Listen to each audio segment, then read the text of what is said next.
To achieve success in life, you need to work hard. A lot of us have heard that thought, haven't we? And most of us, I think all of us, know that's not everything that it takes. It takes many elements, and one of the additional elements is you need to have the right connections. That word, connections, can mean many things, and that's why this podcast exists. Hello, everyone, and welcome to the Silk and Spider podcast. The podcast for people who believe that one connection can change everything. My name is Jakub Greitzer. I'm the creator of Silk and Spider, and this is the very first episode of the show. This is the manifesto episode. This is the introduction episode. This is the episode where I want to tell you why this show exists, what it's about, what is the main question of the show, how this all can help you, and then I will also answer the main question of the show from my own perspective. So to begin answering these questions, this podcast exists because it has to exist. Because the gut feeling is there and it had to happen, and it had to happen now, and it had to be me. I don't know if you've ever had this feeling, but sometimes you just know that you gotta start. And what do I mean by that? I think the way it starts is through the lens of career. So I studied English, then I went into marketing, and that's going to be part of the story that I'm about to tell today. I went into marketing. Currently, I'm head of marketing at an AI startup in the healthcare space, and I have a feeling that because of the connections I made in my life, I went off the rails of what I was supposed to be. And even this podcast, even me doing this here today, that is me taking another step off the path that the universe had set for me, okay? And maybe I'm not very religious or very spiritual, but I do believe in stories, and I do believe that my story has taken a turn. And that's also part of what this podcast is about. This podcast will be for people who want to explore their self-development from a different angle. This podcast is for the people who have a little bit of doubt that a self-made man, woman, person is a thing that really exists. I believe none of us are self-made. I believe all of us had help along the way. We had connections that we might not even be conscious of that helped us. And I want to explore that on the show. I want to interview other people who have achieved success, whatever success means for those people, or just they've done interesting shit, you know? And I want to ask them, what are the connections that led them there? What are the connections? And that's the main question of the show, actually. What is the one connection that changed the trajectory of your life?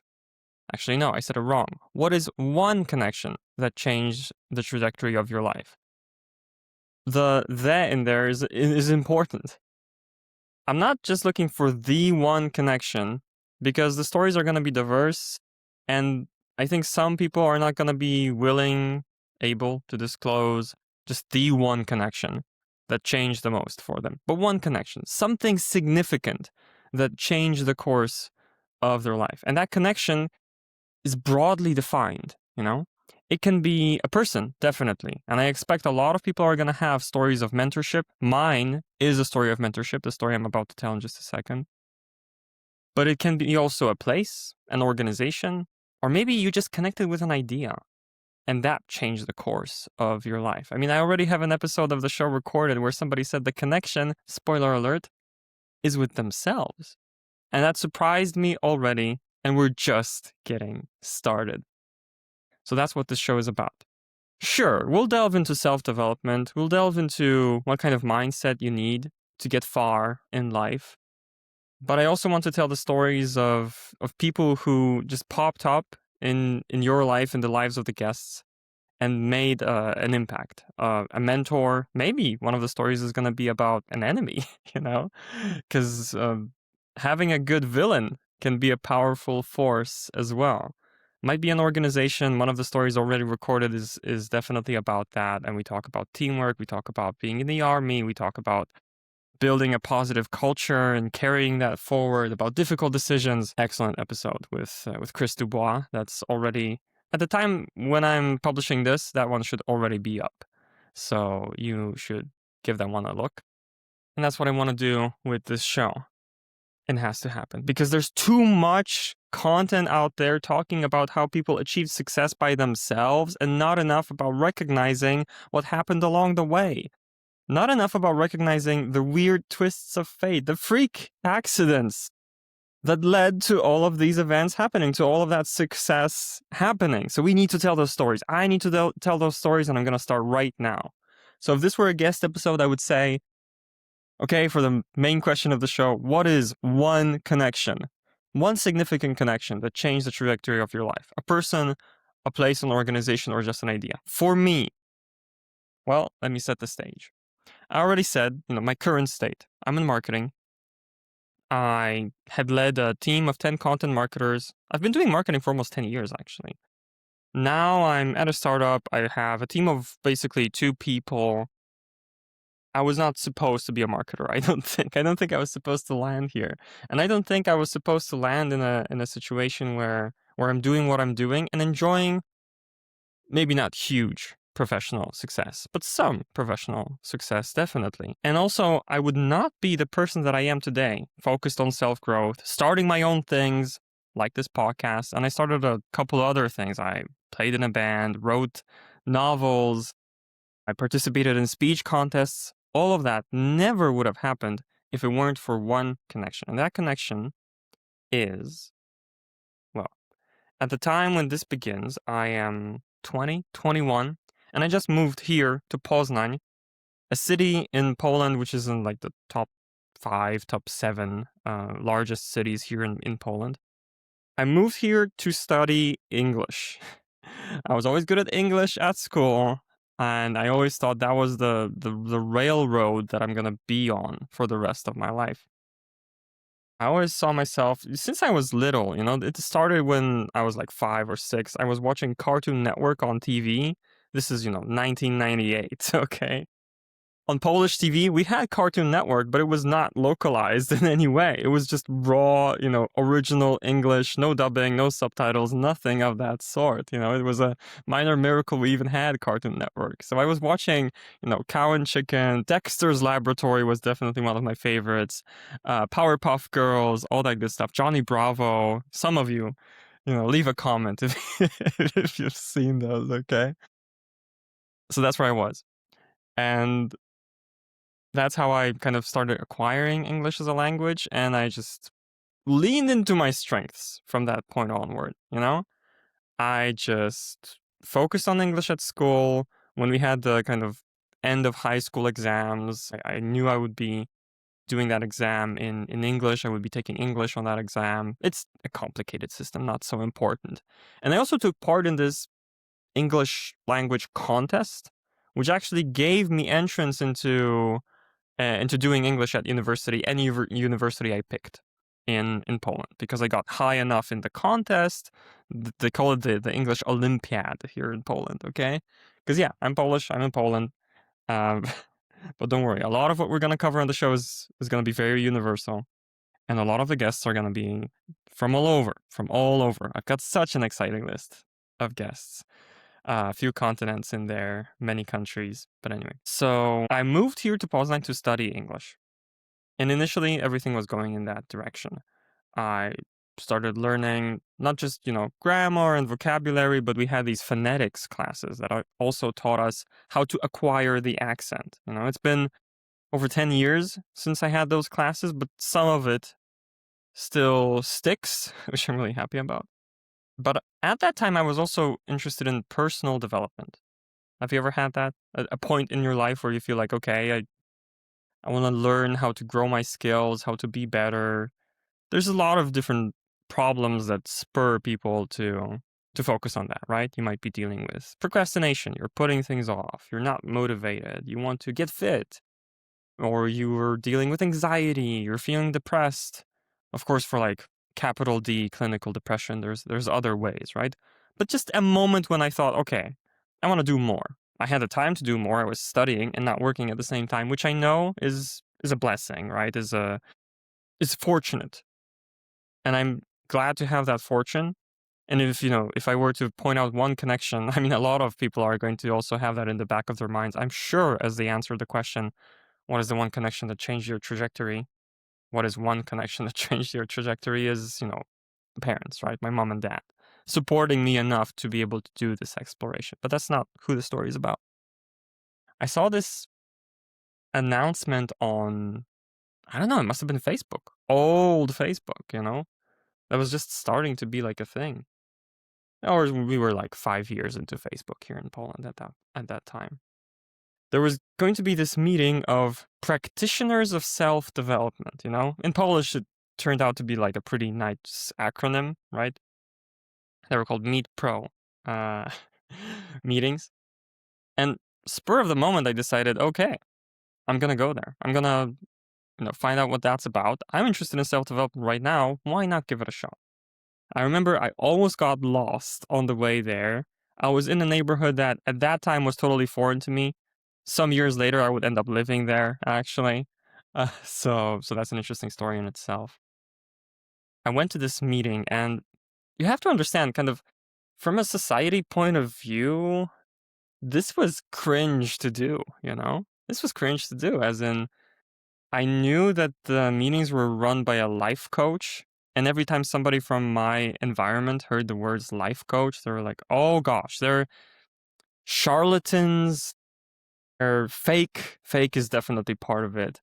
They share advice like, you have to see yourself as a winner in life and you're gonna win, believe in yourself, that kind of stuff. There was definitely like a counter movement to that, in those days, because we were bombarded with believe in yourself from when we were little. So when we were 20 somethings, we were trying to kind of rebel against it. Most of us, anyway. I thought, okay, I'm going to give this whole thing a shot.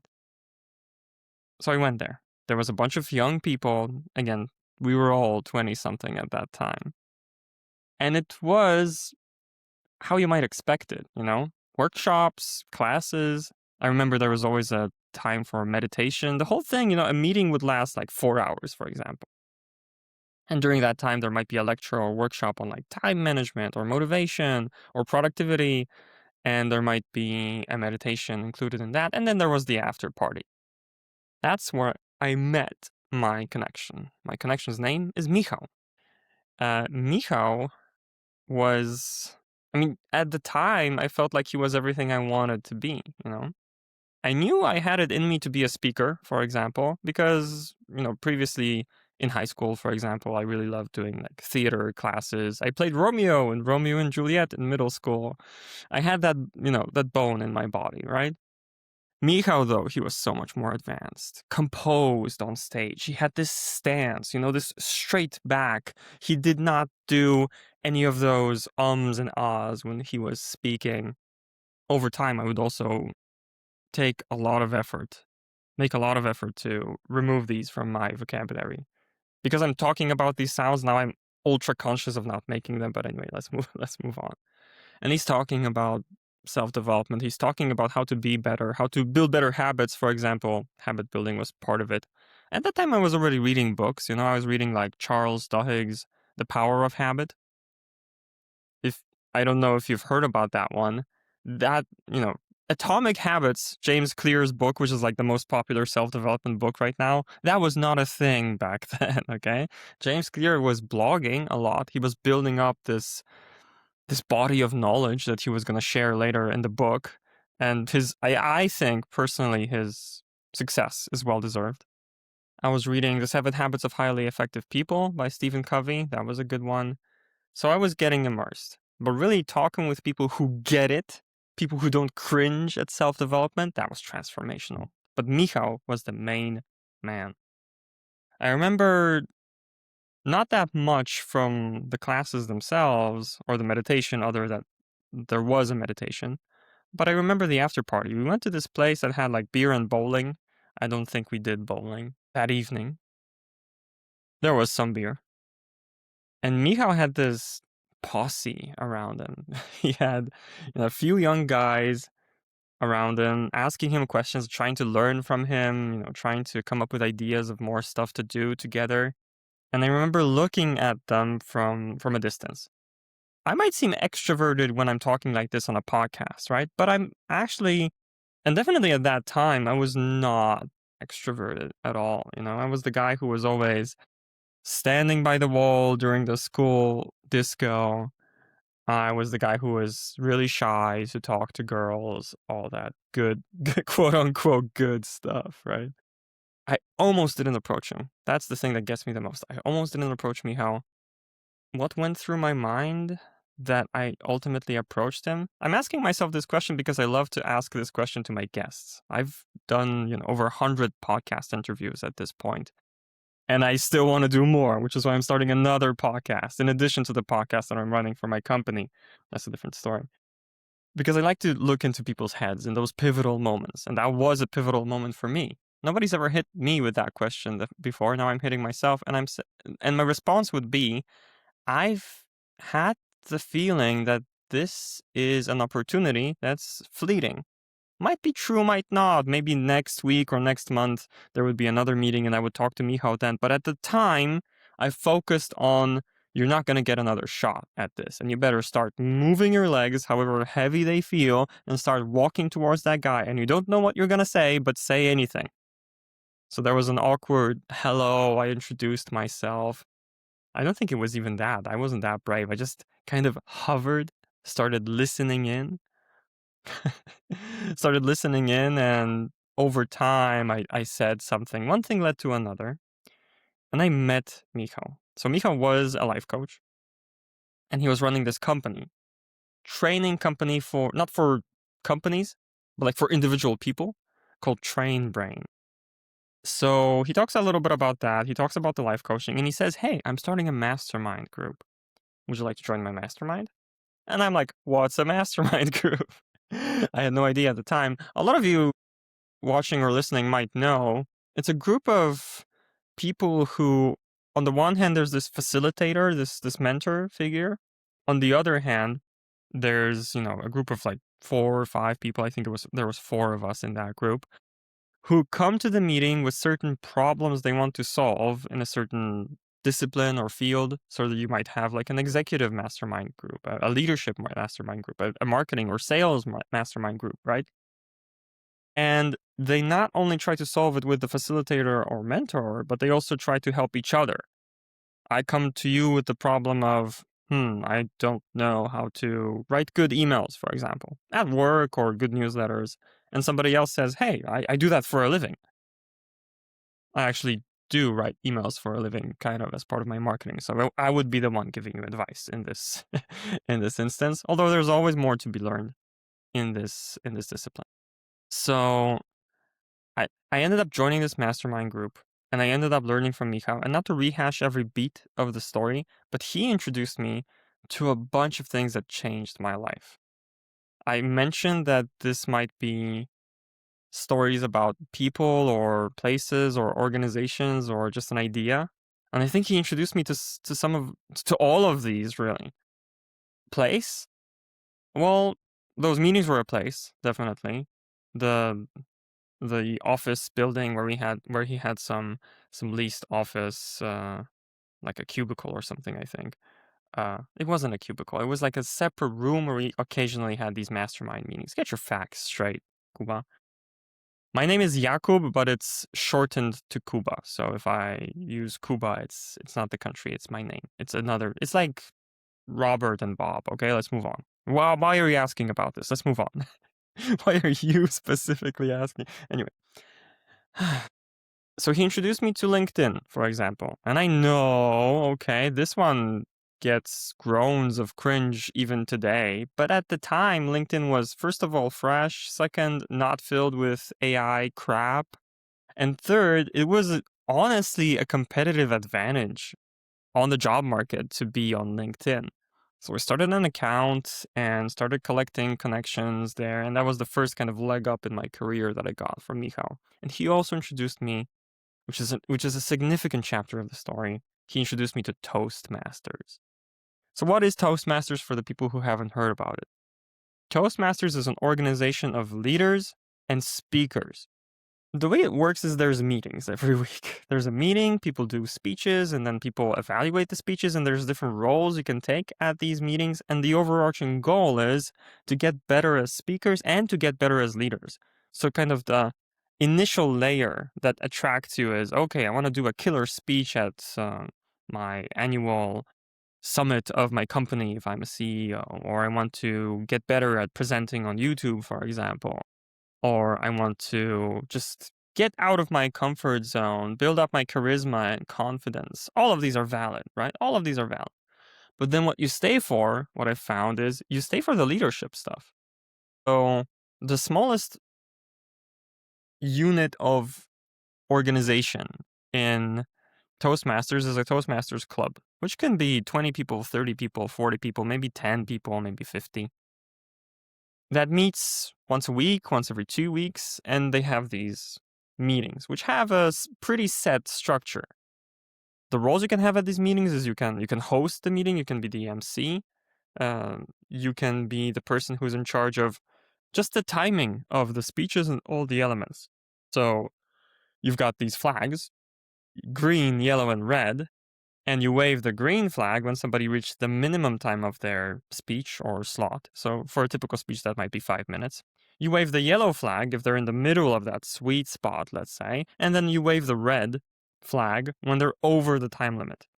Because that's one thing that you also learn at Toastmasters. You learn to finish your speeches, your presentations on time, which is, I think you'll agree, such a rare skill these days. So I really appreciated that. Speaking of there's also the role of, I forget the names of the roles because I knew the names of the roles in Polish. I specifically went to a Polish club because I was doing so much English at university, because this was parallel. I was still at university.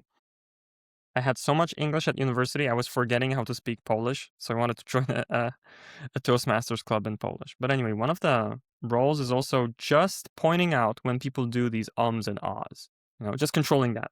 They had a triangle, like the musical instrument, a triangle, and they would just ding, play the triangle, hit it every time you did an or an ah. And it's honestly life-changing. Just a few speeches like that, just a few weeks of that, and you get so super conscious of those. And initially it's distracting, right?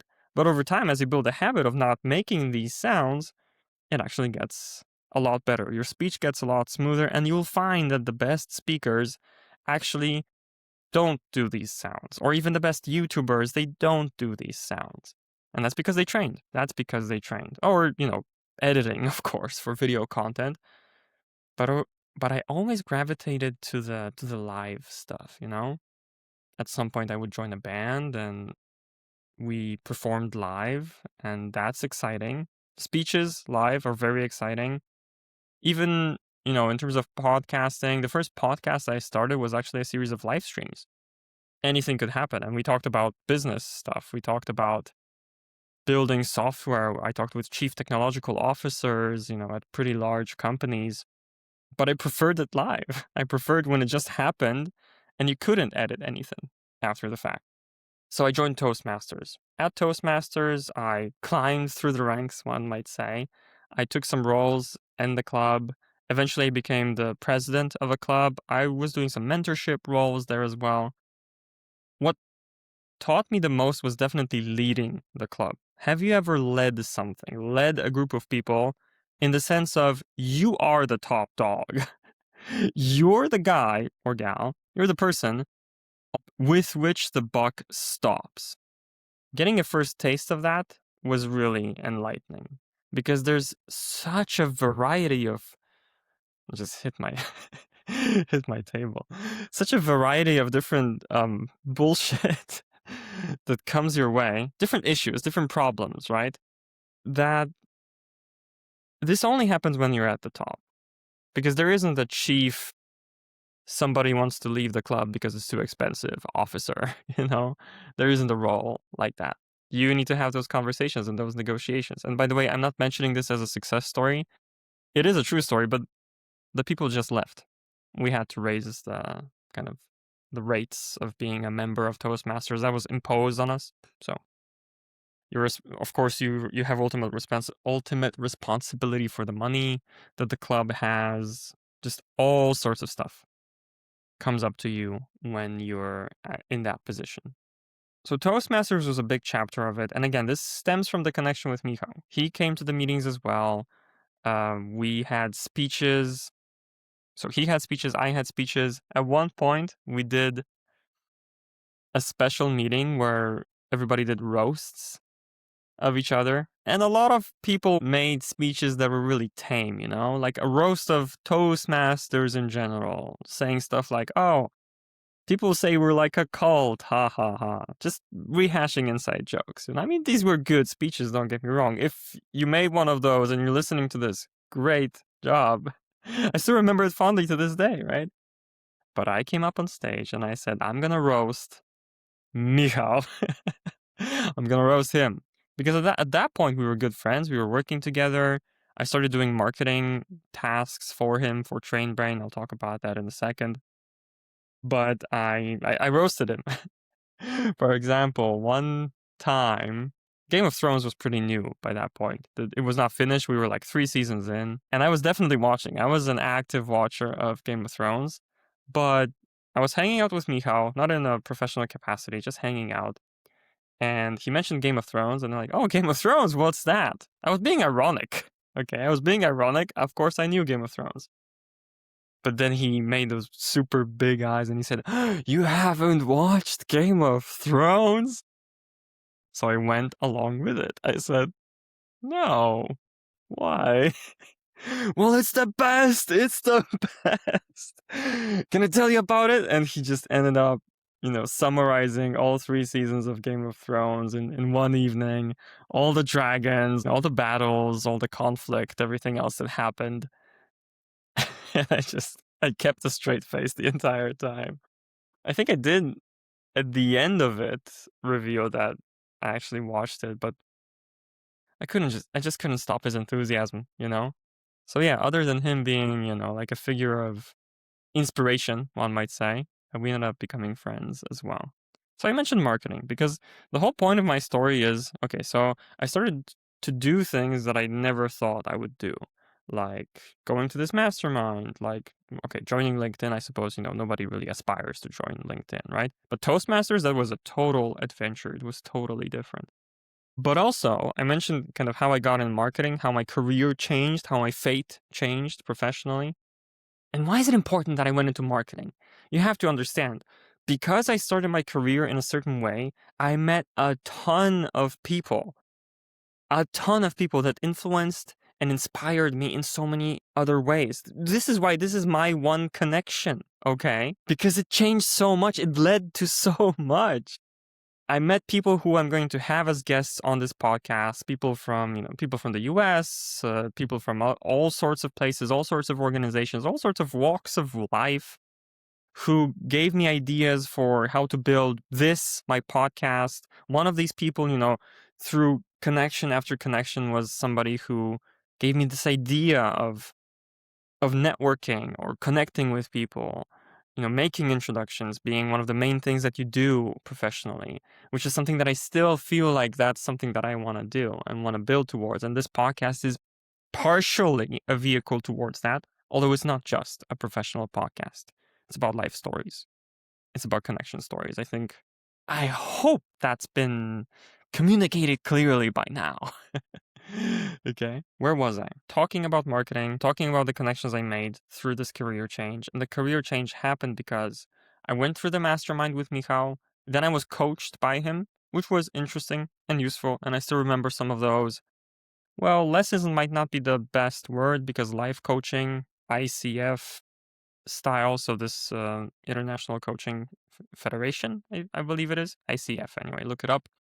That kind of coaching is all about the coach asking you questions and then you answer and you solve your own problems that way. Some people love it. Some people really find it, they find it quite empty. They find it something like, okay, so the coach doesn't really have any answers, doesn't have any knowledge to impart. But I found that the way Michal, for example, led the conversations with me had its own kind of impact. Asking the right questions means everything. That's something I learned from Michal through coaching. Now I apply it also to my podcast interviews, and I love picking the right question. because I think picking the right question can change a lot for you. Not just when you're talking with other people, but also, especially when you're talking with yourself. You can ask myself, why is my life so shit? Or you can ask yourself, okay, with the energy that I've got, with the time that I've got, what can I do to make things a little bit better? How can I help myself? How can I extend a helping hand to myself? These are all concepts that manifest through questions. I was not expecting to talk about that today. But hey, that's that's why I like to record spontaneously sometimes. I'm so glad that this is happening. I'm so glad that this podcast is getting off the ground. If you're listening to this, I'm glad you're listening. If you're watching, I'm glad you're watching. And I hope this is this is giving you something valuable. And I know the podcast will. The podcast will. If you're like me, if you're interested in this area of self-development. So that was a little bit of an aside about coaching. Ultimately, though, this was all about TrainBrain. TrainBrain, as I mentioned, was this training company. We did workshops for people to learn time management or learn about body language or to learn emotional intelligence, for example. These are typically like 1-day workshops or 2-day workshops. And I was an assistant for TrainBrain, just assisting, putting all the materials like the worksheets down on the tables, preparing the room. We were even making sandwiches for the participants, at like 6 a.m. in the morning before the training started. But also I started doing marketing there. That was the very first experience. I'm building up to the climax. I'm building up to the one moment that tied it all together, actually, I just realized. So I started writing blogs for Michal, writing his newsletter, actually, some ebooks, getting some good feedback about these. People were saying, love the newsletter, for example, which made me really proud. And that's where I got my first smidge of marketing experience. This wasn't even half-time work, these were just particular tasks. And I did that for, I think, a year, maybe less, maybe a little bit more than that. At the same time, a lot of my life was still on the rails, the rails that I mentioned. I was finishing university. I was teaching English here and there to some kids or some, employees at some companies, as like classes for them to get better at English. There was one where I did English classes for like executives. So there was like the CEO, CTO, CFO in the room, and I was teaching them. That was fun. I was doing translation and interpreting. Small jobs here and there, sometimes a little bit larger jobs. And it was pretty good work, I could just sit down at my laptop whenever I wanted. This was freelance work, you might say, and just knock out some translation, and if I had to do it at 1 a.m., sometimes I did it at 1 a.m. I definitely enjoyed the freedom of it. Not so much the I can procrastinate as much as I want aspect of it, because that, with the way my brain is wired, is a risky proposition.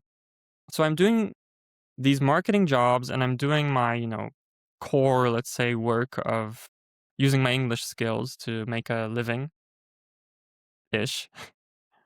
And I was still active in Toastmasters. And I went to a speech contest. I really loved participating in speech contests.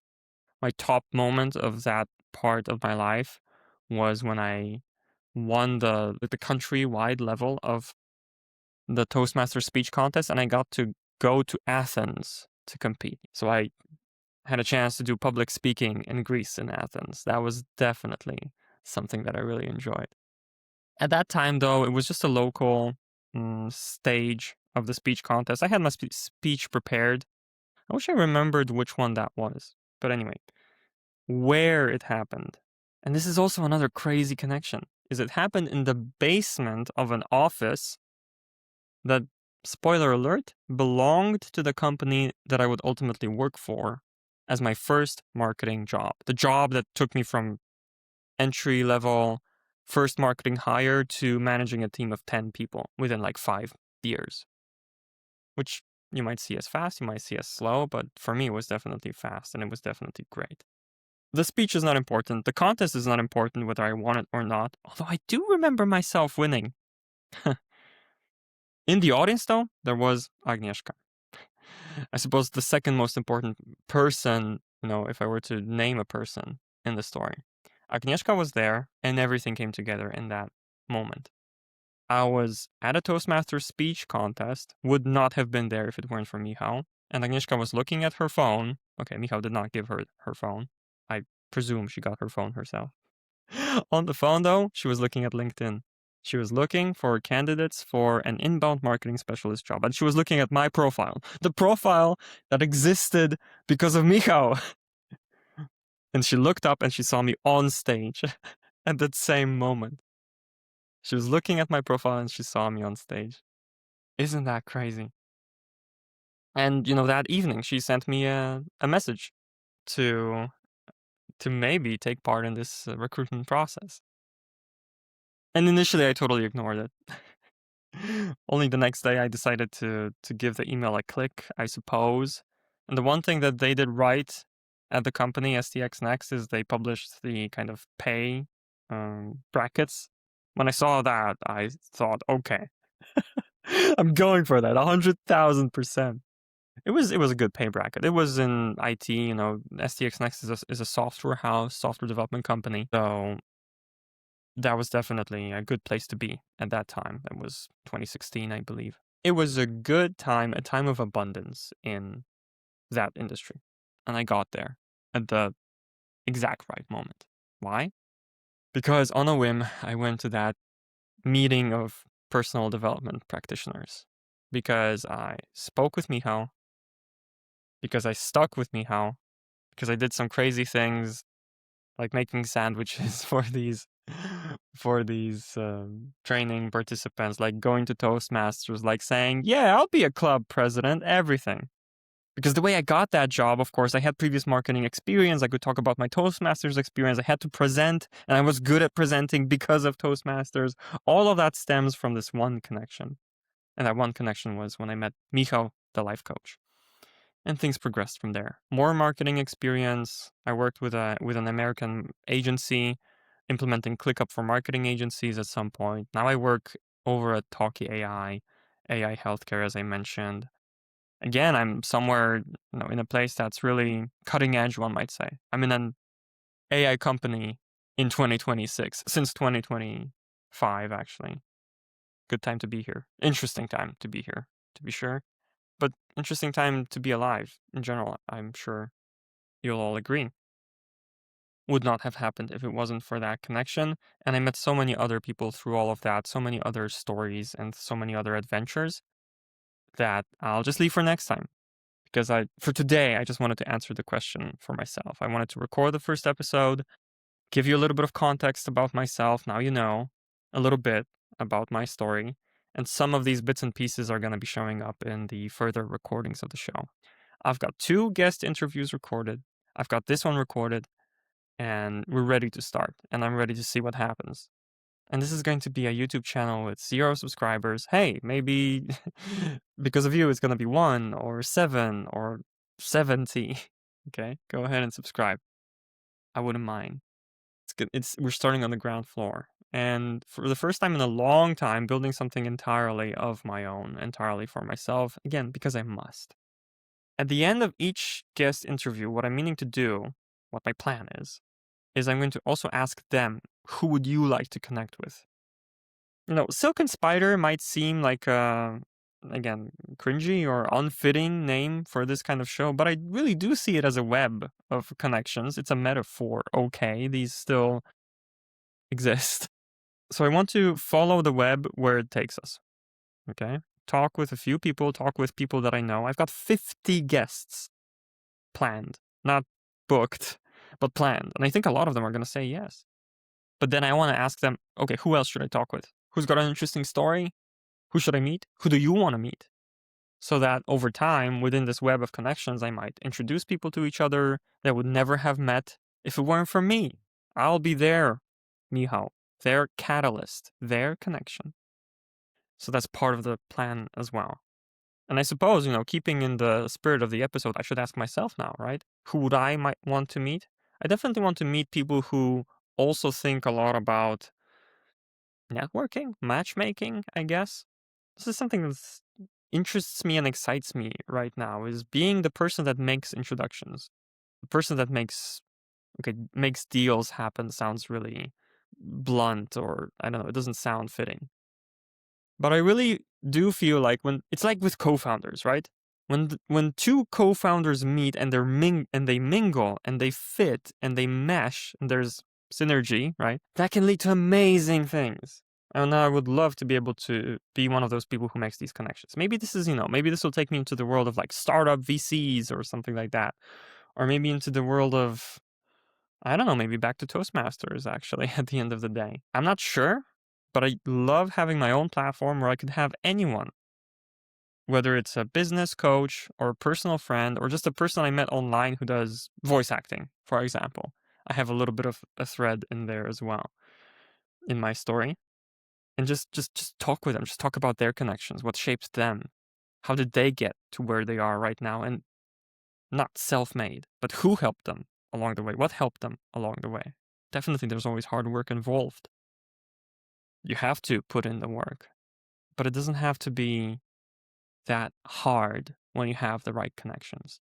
And that's what the show is going to be all about. We'll finish here for today. I'm very glad that you joined me today. If you stuck to the end, all the more so. Thank you so much. Hope you'll follow along, subscribe. There's also a Substack, jakubkreitzar.substack.com. There's going to be emails and there's going to be podcast episodes and some sort of social media, maybe. And YouTube, right? So you can follow me there. You can subscribe to the Substack with your email. You can subscribe to the YouTube with your YouTube. And you can follow along the podcast on the podcast platforms. And on Substack, I think I'll do like these notes, stuff like that. That's the plan. That's what I'm willing to grow, able to grow next to a full-time job. And we'll see where it takes us, okay? Thank you so much, watchers and listeners. Thank you for joining me in this web of connections today. And I'm so glad that the first steps are happening. We'll be finishing for today. Thank you so much for joining me here today. This has been the Silk and Spider podcast, and I'll see you next time. Bye-bye.